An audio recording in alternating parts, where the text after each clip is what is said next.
Hi, I'm Toby. And I'm Katie, and we are High Country Women. And today we're going to walk you through how to make the Affie blouse and dress using our pattern. Our Affie features a gathered neckline, full sleeves, a button placket, and these little button loop details on the sleeves, which are super cute. We wanted to mention a few things you're going to need to get started and also talk about fabric recommendations. We recommend using lightweight woven fabrics with no stretch. Some of our favorites are cotton, like lawns, poplin, voile, shirting, or linen, and then rayon viscose blends would work well too. Other notions include matching thread, buttons, optional trim, and depending on your fabric, you might want to include light to mid-weight fusible interfacing. In your Affie folder, you'll find 3 different pattern options. The first, and probably the most common, is printing at home on a regular printer. You'll print out all the pages and cut the edges off and then lay them out according to our layout guide in the pattern instructions. Then tape them together and cut the pattern pieces out according to your size. The second option is sending it to a local print shop and printing it on large format paper. This is an easy option because you don't have to cut and tape anything together. You just have to cut out your size, but you do have to pay a small fee, usually per page, to get it printed. And the final option is a projector file if you are lucky enough to have a projector in your sewing space. We recommend laying out all of your pattern pieces before you begin cutting to make sure they will all fit. We have fabric cutting layouts in our instructions as a guide. Every pattern piece has an arrow. Those arrows should be in the direction of the grain line, which runs parallel to the selvage edge. If a pattern piece says to cut on fold, it will have an arrow pointing to the folded edge. You'll want to lay the pattern piece on the fold and not cut that side. When cutting, you want to make sure your pattern piece stays in place. You can either pin the pieces down or use pattern weights. Many of the pattern pieces have notches, which are either denoted by black triangles or small black lines. Be sure to cut into the notches when you're cutting out your pattern pieces. The front bodice piece has 2 lines labeled placket fold line. This indicates where your button placket will be folded in twice. Notch the top and bottoms, but do not cut along the 2 lines. Now that you have all your pattern pieces cut out, we're ready to dive into the first step of the instructions. Grab your neckline bias tape and both sleeve bias tape pieces. We've gone ahead and pinned the right side of this fabric since it can be hard to tell with linen. Confirm that you've cut all the notches noted on the pattern pieces. Then add notches a 1/2 inch from each end of each piece of bias tape. Start by ironing in half with wrong sides together. Then open it again and iron both long edges in to almost meet at the center line. Repeat that for each of the 3 bias tape pieces. Set them all aside for use in step 10. Now you'll decide whether or not you are adding interfacing to your button placket. If you're using optional interfacing, cut 2 strips of interfacing 7/8 inch wide and the length of your button placket. Then iron those pieces with the rough or glue side down to the wrong side of your 2 button plackets, going all the way down the blouse or dress. They should be positioned between the edge of your fabric and the first button placket notch. In step 3, we'll fold the placket towards the wrong side at the first notch, which is about 1 inch, and press that. Then fold again at the second notch and press, and then we'll edge stitch the length of the button placket. Repeat that for the other front bodice piece. Grab your right sleeve as shown in the illustration in step 4. When the right side of the fabric is facing up, the single arm notch should be on the right side. Place one of the plackets at the sleeve notch with right sides together, matching the notches. Pin the placket to the sleeve, then follow the instructions in figure 2 to stitch the placket to the sleeve. If you didn't transfer the dashed line from the pattern, we recommend now drawing those lines out with chalk or fabric marker. Draw 2 parallel lines 5/8 inch from the raw edge, extending up to the corner. At the corner, draw short 45-degree angled lines meeting in the center, leaving a small gap marked with a short dash. The 2 parallel stitching lines should be 1/4 inch apart. Then you'll sew directly along the marked lines. Cut straight up between your 2 stitch lines, notching into each corner while being careful not to cut through your stitch line. In step 6, we'll press the placket edges towards the stitch line, then flip them through the opening. Turn your sleeve over to the wrong side and press the placket flat.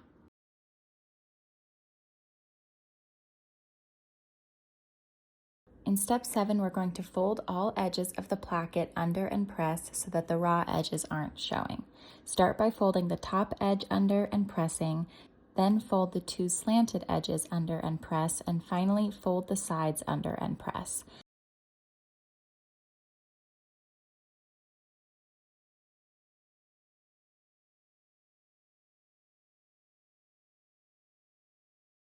Then you'll edge stitch the perimeter. Repeat those steps for the other sleeve. Moving on to step 8, we'll be using French seams to sew the arm seams. Grab your right front bodice and right sleeve. With wrong sides together, match the front arm notch and sew the front bodice and sleeve piece together with a 1/4 inch seam allowance. Trim that seam allowance to 1/8 of an inch and press it towards the sleeve. Then flip the pieces so that right sides are together and press the seam flat. Stitch at 3/8 inch seam allowance, encasing the raw edge, then press the seam towards the sleeve. Now repeat the French seam to attach each arm seam in the following order: the right sleeve to the back bodice to the left sleeve, and finally the left sleeve to the left front bodice. In step number 9, we're going to baste the neckline a 1/4 inch away from the edge of your fabric. Set your stitch length to a 4 and leave long tails on both ends without back stitching. Avoid stitching on top of the button placket, and then you're going to add a second row of basting stitches a 1/2 inch away from the edge of your fabric. Then we'll pull the bobbin threads to gather the fabric, carefully working the gathers past the seams so your thread doesn't break. We find it helpful to gather 1/2 of the garment from the left threads and 1/2 from the right. The amount that you gather will be determined by the notches on your bias binding. We'll go over that in the next step. Pin the right side of the neckline bias tape, unfolded, to the wrong side of the bodice, raw edge to raw edge, matching at all the notches as shown in figure 3. Then evenly distribute the gathers and pin around the neckline. We like to add a pin near the beginning of each set of gathering stitches, then wrap the thread around the pin in a figure 8 to keep the gathers from flattening. Make sure your stitch length is set back to what it was, 2.5 is typical, then sew at the normal 3/8 inch seam allowance, which should end up being in between your 2 lines of gathering stitches. Step 12 is optional, but reducing bulk in the neckline seam allowance makes folding the bias tape over in step 13 easier, so we do recommend it. You can either use your iron to press the gathers flat or grab scissors and trim the seam allowance a bit. To finish the corners of the button placket, we're going to fold against the center pre-pressed line with raw edges facing up, sort of like an accordion. So then you're going to stitch along the edge, lining up with the edge of the button placket as shown below. Now you can trim that extra fabric, clipping the corner close to but not through your stitch line. Then turn the corner out, ensuring it has a crisp point, and repeat it for the other side. In step number 14, we're going to fold the bias binding over the raw edge to the right side of your garment and press. If you want to add trim under the bias tape, now is the time for that.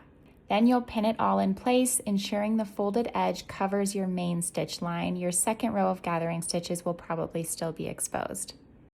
Edge stitch from the right side of the fabric. Remove any exposed gathering stitches. We'll be using French seams to sew the side seams, so with wrong sides together, match the side seams and sew the pieces together with a 1/4 inch seam allowance. Then trim that seam allowance to 1/8 of an inch and press the seam allowance towards the back. Then you'll flip so that right sides are together and press the seam flat. Stitch at 3/8 inch seam allowance, encasing the raw edges. Finally, press the seam towards the back and repeat for the opposite side seam. In step number 16, we'll work on finishing the ends of the sleeves. Let's start with the left sleeve as worn. Turn your garment inside out so the left sleeve looks like figure 5. We'll baste the end of your sleeve just like we did with the neckline, starting and stopping on either sides of the keyhole. Again, with your stitch setting at a 4+ length, you'll add 1 row at a 1/4 inch from the edge and another at a 1/2 inch away from the edge. Then pull those bobbin threads to gather the fabric. The amount that you gather will be determined by the notches on your bias binding, and we'll go over that in the next step. Pin the right side of the sleeve bias tape unfolded to the wrong side of the sleeve, raw edge to raw edge, matching at each of the 3 notches as shown in figure 6. The bias binding should hang over the placket edge by about a 1/2 inch. Then evenly distribute the gathers and pin around the sleeve. Make sure your stitch length is set back to what it was, then sew at the normal 3/8 inch seam allowance, which should end up being in between your 2 lines of gathering stitches. And just like we did with the neckline, you have the option to reduce the seam allowance bulk by ironing the gathers flat or trimming with scissors. Now grab your button loop pieces. You should have 2 1-inch by 3-inch rectangles. With wrong sides together, fold the long edges in half and press. Then fold in the raw edges almost to the center and press. Fold at the center crease, then edge stitch along the open side. This will be easiest if you start in about 3/8 inch from the end of the feed dogs so that your machine can grab the fabric. Make a loop using the size of your button as a guide and decide what size you want your finished loop to be. Don't make it too snug around your button as you'll lose a little bit when it's stitched onto the sleeve. Then stitch across the ends to make the loop. In step 20, we'll add the loop to the side of the sleeve placket that is closest to the front of your blouse or dress. Fold against the center pre-pressed line with the raw edges facing up like an accordion, and then insert your button loop at the center of the accordion as shown. Line up the stitch line on your loop with the edge of the placket, ensuring that the loop stitch line is just barely past the edge of the placket. Then stitch along the edge, lining up with the edge of the sleeve placket. Trim any extra fabric, clipping close to but not through your stitch line, and turn the corner out, ensuring it has a crisp point.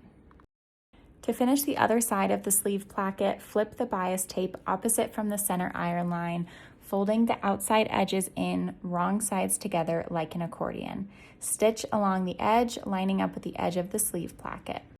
Trim any extra fabric, and then turn that corner out. Now fold the bias tape over the raw edge to the right side of your garment and press. Pin it in place, ensuring the folded edge covers your main stitch line. Your second row of gathering stitches will probably still be exposed. Then you'll edge stitch from the right side of the fabric, starting from one side of the keyhole and ending at the opposite side of the keyhole. Remove any exposed gathering stitches and repeat steps 16 to 21 for the opposite sleeve. Now try on your garment to determine if you want to make any adjustments to the total length. Next, hem your blouse or dress. Fold the hem 1 inch and press, then 1 inch again and press. Pin it in place and stitch close to the folded edge. And now it's time to add buttonholes. We always add them to the wearer's right side of the blouse or dress. The top buttonhole should be placed horizontally in the middle of the bias binding and centered between the button placket below. We typically mark the buttonholes with chalk, but since this is a white blouse, we are going to use pins to mark them instead. The remaining buttonholes should be vertical. We like spacing our buttons anywhere from 2.5 to 3 inches apart. Lay your buttons out first to find your preference, then mark your buttonhole spacings with chalk or pins. Many sewing machines have buttonhole settings and come with a buttonhole foot. If it's your first time sewing buttonholes, check out your machine's user manual or look up best practices for using these settings on your machine. Give it a couple of practice attempts on scrap material before creating buttonholes on your garment. Use a seam ripper or buttonhole chisel to carefully open the buttonhole, then make sure the hole fits the size of the button that you'll be using. And finally, once you've added all the buttonholes, it's time to add the buttons. Line up the button plackets and make markings with chalk through the buttonholes so you know where to sew the buttons on. We recommend hand sewing them. Make a knot in the end of your thread. Bring your needle up from underneath your placket through one of the holes in your button. Stick your needle through the hole in the opposite corner, ensuring that your button is positioned well. Continue this pattern, making 8 to 10 passes on each arm of your X and ending on the inside of your placket. Next, poke your needle through your placket but under your button and pull through. Wind your thread around the button 3 times. Poke your needle back through your placket underneath the button, then tie a knot in your thread. Don't forget to add buttons to the sleeves as well. And you're all finished. Congratulations!